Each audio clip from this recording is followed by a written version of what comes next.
toute nation a une destinée. Toute nation a un devenir. Il est vrai que lorsqu'on regarde à toutes les nations, on a l'impression que toutes les nations se ressemblent. Mais j'ai pris le temps d'observer et je me suis rendu compte que chaque nation a un but pour lequel elle a été conçue.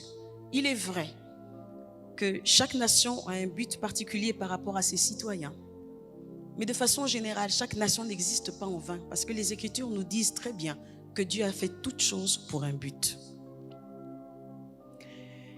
Et donc, pour que la destinée de nos nations soit véritablement effective, elle soit visible, il est important que ceux qui constituent cette nation puissent croire à la destinée de leur nation et collaborent avec Dieu pour l'accomplissement de celle-ci.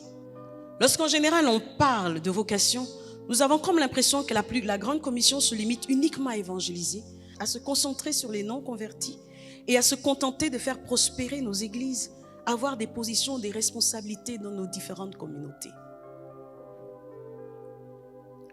Seulement, quand on voit les choses de cette façon, on perd de vue carrément l'essence même de notre mandat. Parce que lorsqu'on lit bien Matthieu 28, 19, la Bible dit « Faites de toutes les nations des disciples ». Je suis d'accord que la nation est un élément plus ou moins non touchable. Ce n'est pas matériel, mais ce sont les hommes qui matérialisent la nation de par leur présence et de par leur activité. Mais ce qui importe aujourd'hui, c'est que nous avons perdu de vue le mandat que Dieu nous a donné en tant que femmes. Je voudrais parler de la partie un peu vocation. Souvent, lorsqu'on parle de la vocation, on la prend à la légère. Et on résume la vocation à la prédication, aux 5 ministères, ou à certaines tâches ou activités que nous faisons dans l'Église. Mais c'est bien plus que cela. La vocation engage tout notre être entier, engage notre personne, engage notre intellect, engage tout ce qui est à l'intérieur de nous. Et les femmes, malheureusement, n'ont pas compris ce mandat, bien qu'elles soient présentes au grand maxi, sinon je dirais 75% des femmes s'engagent dans l'œuvre, mais beaucoup s'engagent sans pour autant avoir véritablement compris pourquoi elles s'engagent dans l'œuvre. La plupart d'entre nous, nous nous engageons parce qu'on nous a annoncé l'évangile et parce que la vie nous a donné de sales coups, ça nous a giflé, comme j'aime le dire, la vie nous a cogné dessus et aujourd'hui nous nous consacrons au Seigneur. Aujourd'hui, la femme chrétienne souffre ou encore manifeste un mal qui consiste à se confiner dans l'église à travers de multiples activités sans plus ni rien. Elle se limite à ça. Mais elle est appelée à pouvoir participer au développement de sa nation. Et là, dans le cadre spirituel qui est le nôtre, elle a besoin de pouvoir se manifester, de pouvoir s'étendre, de pouvoir s'établir dans sa nation à travers le ministère qui lui a été donné. Même s'il arrivait, un tant soit peu, que notre nature féminine, notre nature physiologique ne nous permettent pas à la limite de nous exprimer, nous avons quand même un environnement, un contexte dans lequel on peut s'exprimer, c'est Dieu. Nous avons la responsabilité d'impacter nos nations en tant que chrétiennes. Nous avons la responsabilité d'amener les gens à découvrir Dieu en tant que chrétiennes. Nous avons la responsabilité de révéler Dieu au monde en tant que chrétiennes. Nous avons la responsabilité, même premièrement à ce niveau élémentaire, d'impacter nos églises en tant que femmes chrétiennes. Mais j'ai eu le temps de constater, à ma plus grande déception, que de façon générale, on aime venir à l'église, mais on n'a rien compris de la raison pour laquelle nous devons être à l'église. Même à ce niveau, nous sommes passés à côté. Et pourquoi? Parce qu'en fait, les femmes, nous avons un problème. Nous ne sommes pas convertis. Nous ne sommes pas véritablement nés de nouveau. Nous sommes des religieuses.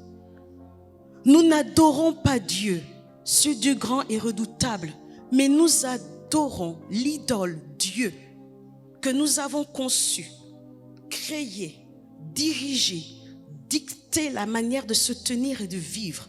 C'est ce qui explique pourquoi, même dans l'Église, le ministère auquel nous aspirons n'est pas ce qu'il devrait être.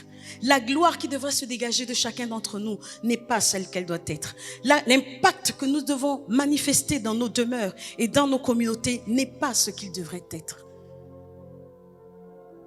C'est peut-être dur ce que je dis, mais la conversion amène un changement de mentalité.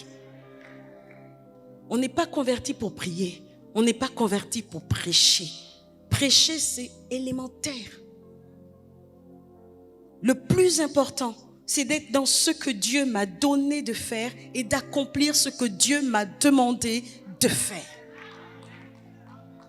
La Bible dit la nature attend, ou encore la création attend avec un ardent désir la révélation. Si aujourd'hui les nations ne sont pas libérées, c'est parce qu'une partie des fils de Dieu, en la personne de la femme, n'a pas encore compris le rôle qui est le sien, que de pouvoir révéler celui qui est en elle, de pouvoir révéler celui en qui elle a cru, de pouvoir révéler le Dieu qui la gouverne. Non, on se contente juste d'aller à l'église, de pouvoir révéler, de pouvoir dire aux gens, je suis chrétienne. J'ai l'habitude de dire lorsque je prêche, j'ai horreur de cette expression, je prie. Les païens prient, les sorciers prient, les ésotériques prient. Nous prions tous. Quel est le problème? Nous avons un problème avec nos mentalités femmes. Tant que nous ne réglerons pas le problème de notre conversion, le problème de notre engagement dans Dieu, avec Dieu, tant que nous laisserons être des statistiques démographiques, nous n'allons pas nous en sortir. Je suis désolée. Nous devons être capables de pouvoir sauver nos nations et de nous impliquer dans le devenir de nos nations. Mais seulement, il y a un problème. Nous ne sommes pas prêts à payer le prix. Nous refusons de payer le prix. Nous refusons de nous engager dans payer le prix. Payer le prix, payer le prix, payer le prix et payer le prix. On se cache trop derrière la jante masculine pour payer le prix à notre place et bénéficier de la gloire qui s'attache à leur action, à leur œuvre, en présentant ou en prétextant que nous avons réussi. Les femmes aujourd'hui souffrent d'une absence criarde d'identité. Elles ne savent plus qui elles sont ni pourquoi elles existent. Et aussi pour combler ce vide maintenant, elles se cachent derrière deux alternatives, la citoyenneté céleste et la superficialité. La citoyenneté céleste, c'est celle qui leur donne de vivre dans le déni. Je pèse bien mes mots, le déni. Et les empêche d'assumer la responsabilité de leur vocation parce que vivant dans le ciel, bien qu'étant sur la terre.